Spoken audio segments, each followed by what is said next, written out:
positive thinking won't let you do anything. I get so annoyed when I hear some people enthusiastically stand up and say, man, with positive thinking you can just do anything. Just believe it, and man, think about it positive enough, you can do it. I believe that's ridiculous. See, I'm 60 years old. I don't care how positive I got. I could not whip a boxing champion. I don't care how positive I got. I could not play football in the NFL or the basketball in the NBA. I don't care how positive I got. I couldn't perform major surgery on you and have you live. Nor could I give you a lecture on nuclear physics.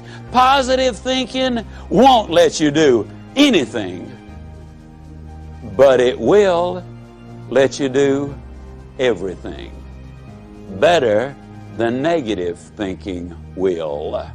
Now, I know that for most busy people, getting regular exercise is about as easy as climbing Mount Kilimanjaro.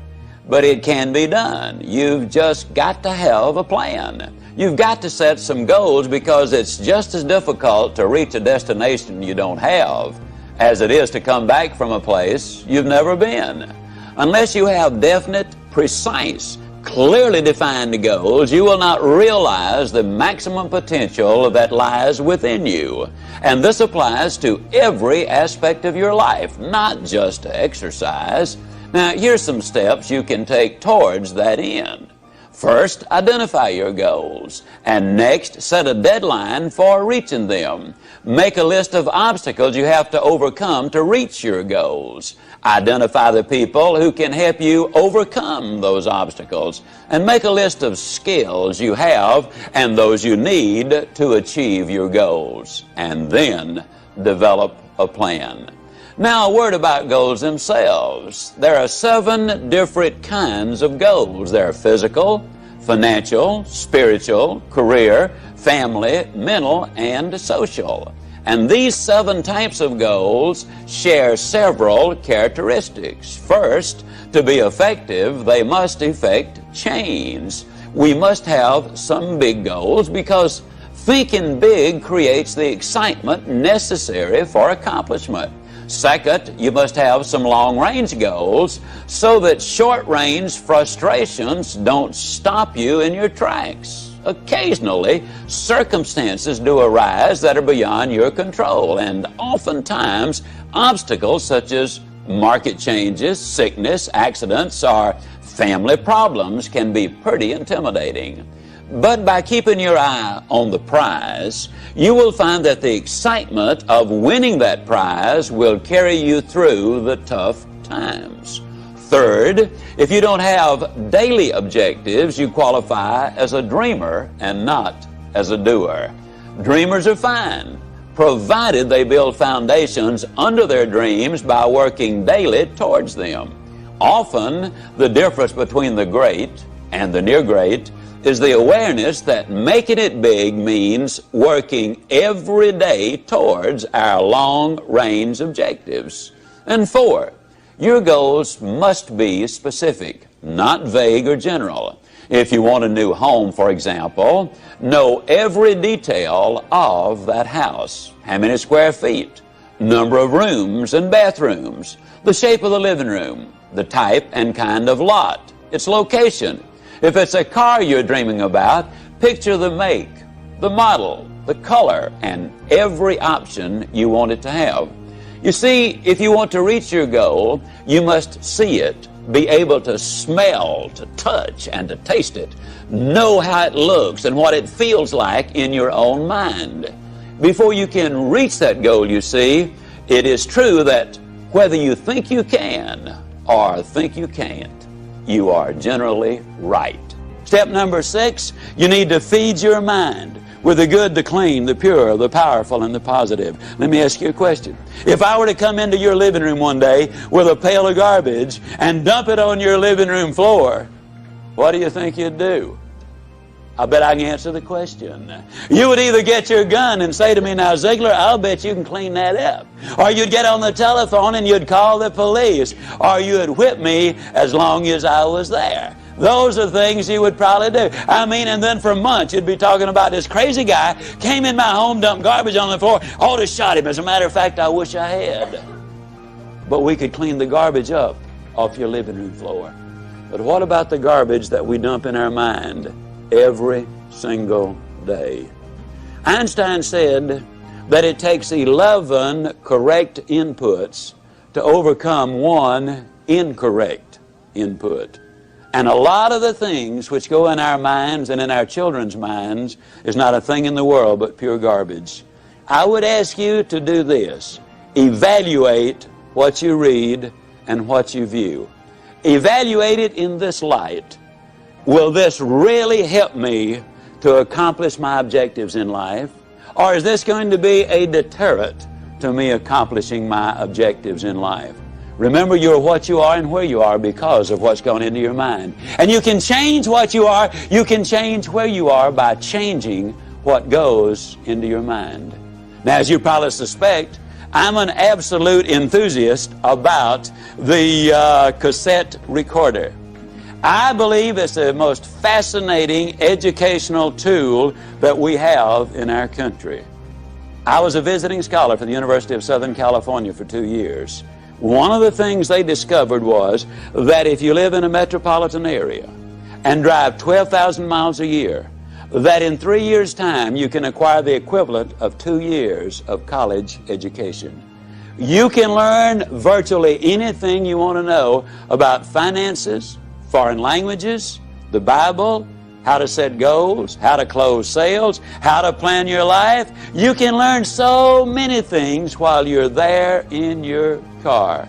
Feed your mind. Second thing I would encourage you to do is start reading something good every day.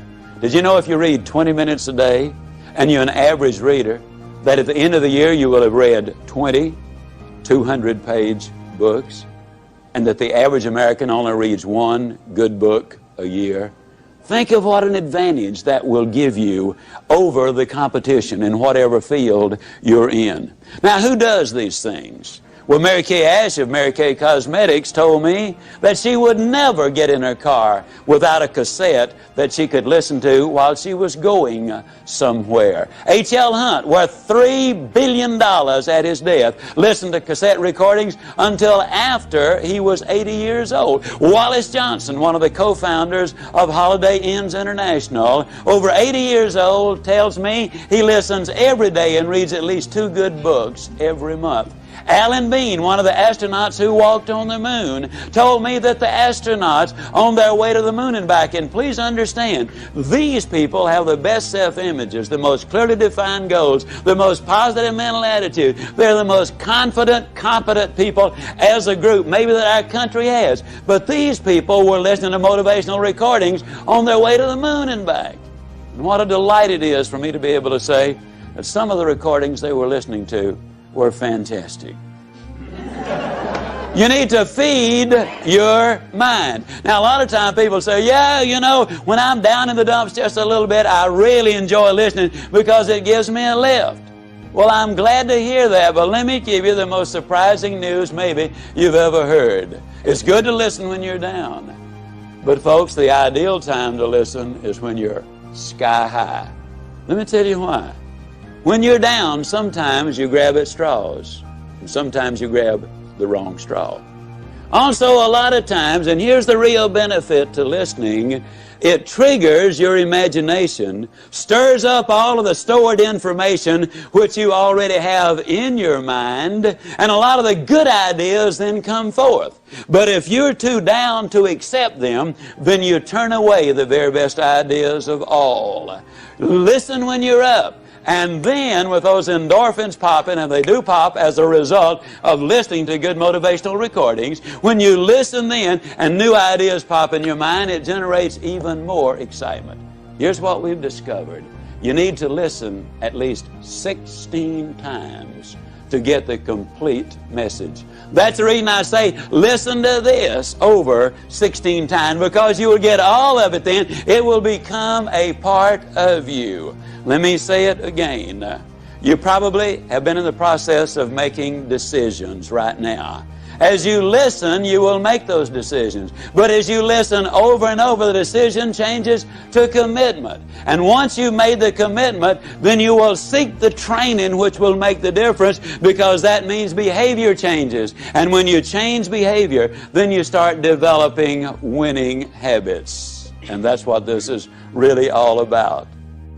Step number 7, if you want to build a winning attitude, you need to take time, and this is probably going to surprise you based on what you've heard me say so far, but you need to take time to be quiet. You know, the average American sleeps 30 minutes too late every day.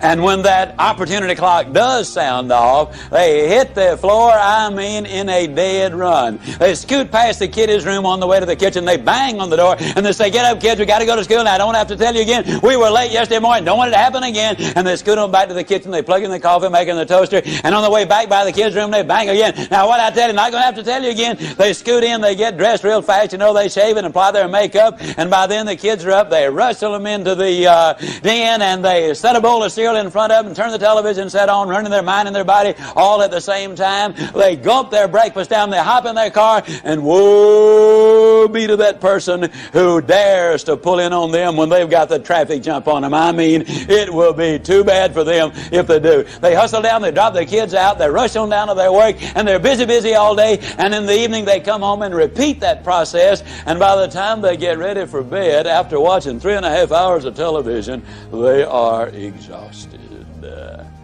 You know what we need to do, folks? We need to take time to be quiet. You need to do it at least 4 or 5 times a week. A lot of people say, "Well, that guy keeps talking about time for this and time for that. I don't have time for all of these things." Let me tell you how you can create an extra 3 hours every day of your life, guaranteed. Get your TV guide out on Sunday afternoon and look at the shows that you really want to see that week. Over 70% of all of the time spent watching television, you're watching things you have no interest in watching. Let me encourage you to do this. Take a slow, lazy, drifting, absolutely meaningless walk. Just almost go to sleep on the walk. Not an exercise walk, you need to do those too, but a very quiet walk. Pick out a place in your home where you can be absolutely quiet on occasion. If you have to get up 30 minutes earlier, that's wonderful.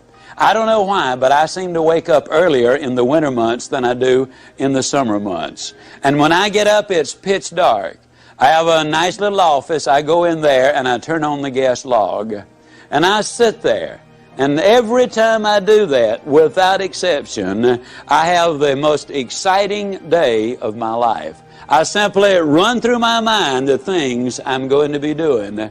As you plan the day, as you think of all of the things we've got to be excited about, it really does renew your energy, and it gets you excited about the day. Now let me tell you something.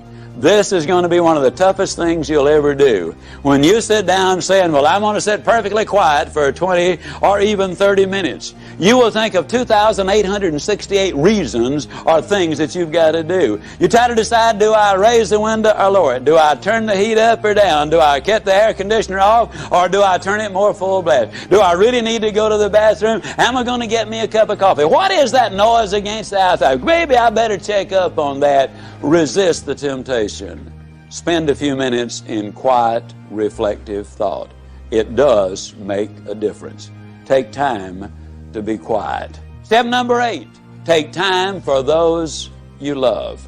Dr. Herb True, professor at Notre Dame, outstanding speaker, good friend of mine, suggested this, which I really think is so valid.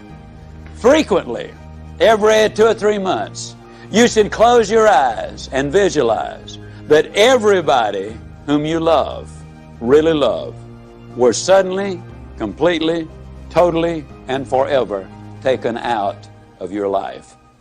Then ask yourself the question, what would your regrets be? Would you really regret that you had not picked up the telephone and called that distant cousin, or even a brother or a sister, or a mother or father, or a son and a daughter? Would it be really a heartbreaking experience because you had not called and said, "I'm really sorry that we had the problem. I don't know whether it was your fault or my fault, but let's get together and solve the problem. Take time for those you love. Spend time with each other. Those of you who are married, spend time as husband and wife, just enjoying each other, communicating with each other, getting acquainted with each other. Earlier I said all of the studies revealed that if there is that close relationship, then success is more likely to come your way. Korn Ferry International, an executive search firm in New York City, in conjunction with the UCLA School of Management, did a study on 1,362 vice presidents, men and women who were aspiring to the president's chair. Their average income was $215,000. They had spent an average of 15 years working for the company, and the most lucrative of them, those who had the highest paying of all the jobs, had had 2 or fewer jobs in their lifetime. They were loyal to their company. 87% of them were still married to their one and only mate. 92% of them were raised by 2-parent families. But the story has even more. They said they considered integrity the most important characteristic in their success arsenal. 100% of them said hard work was absolutely necessary. 89% of them had 2, 3, 4, or more children. 71% of them also said that if they had more time, they'd spend it with their wives. 50% said with more time, they would spend it with their children. Incidentally, the average one worked a little over 50 hours each week. So they're not working those 80 and 90 hours a week that a lot of people might think they are. And they're living a balanced life. 89% of them also were either Catholic, Jewish, or Protestant, and their faith apparently had some meaning to them. U.S. News and World Report did a study of the millionaires in America. There are now 1 million of them. They said the typical millionaire has gotten that way because he's earned his money or her money over a period of 20 to 30 years. They do work about 50 hours a week. They're still married to their high school or college sweethearts. In other words, the family is intact. Incidentally, a couple of other little things you'll be intrigued about this. They discovered that less than 1%, and the implication was it was considerably less than 1%, of all of the millionaires in America earned their money in music, radio, television, the movies, and all athletic endeavors combined. Considerably less than 1%. Intriguing, isn't it? Also, they discover there are far more salespeople who are millionaires than doctors. And me being a salesman, I kind of related to that one. I thought it was neat. Now, what does all of these studies really say? These studies say that if we can build that relationship with those we love. Now, your family might simply be mother and daughter. It might be father and son. It might be husband and wife. It might be brother and sister. But you know who you're close to. The better you get along with the ones you love, the more likely you are to be successful in whatever else it is you do.